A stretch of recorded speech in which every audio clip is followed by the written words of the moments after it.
The woman who gave everything. The phone call had been a stone dropped into a quiet pool. Now, weeks later, the ripples still hadn't settled, only turned colder. Ruth, 63, sat at her kitchen table, tracing the rim of a mug of lukewarm tea. Her son, Eli, was gone. The police called it accidental. Ruth called it a question mark carved into her heart.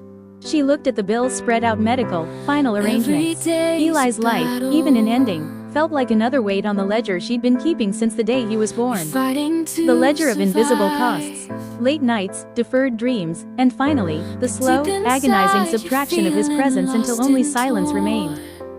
Eli had been gone long before the accident, a slow, self-imposed exile across state lines. They hadn't spoken the words, "I love you," in 5 years. Now, that void was absolute. Ruth clutched a crinkled envelope, his last letter, unopened. She couldn't bear to face the reasons for their silence. "We've closed the file, Mrs. Hayes." It was a clear-cut case of misadventure. Sergeant Alwyn's voice was too kind, too final.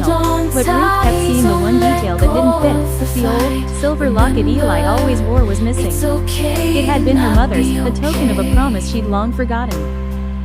Driven by the missing locket, Ruth began her own quiet investigation. She drove to the dilapidated apartment Eli had rented, a place she'd never been, a relic of their estrangement. The building was run down, the air stale with old secrets.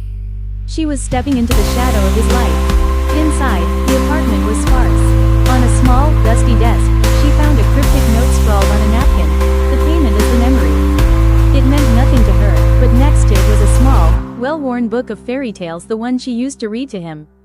She remembered the locket's history. It contained a tiny piece of paper with her mother's family crest, a symbol of the inheritance Ruth had given up decades ago to afford Eli's care when he was a sickly child. The ultimate, unspoken sacrifice.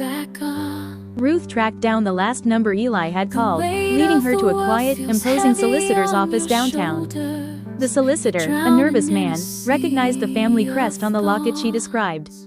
Eli had been trying to reclaim the inheritance, the money Ruth had sacrificed. The solicitor revealed that a deal had been made, years ago, concerning the sale of the family land the money Eli was pursuing.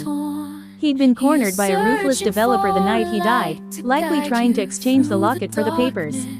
Eli wasn't careless, he was fighting for her. The truth didn't bring Eli back, nor did it erase the years of silence. But it shattered the question mark.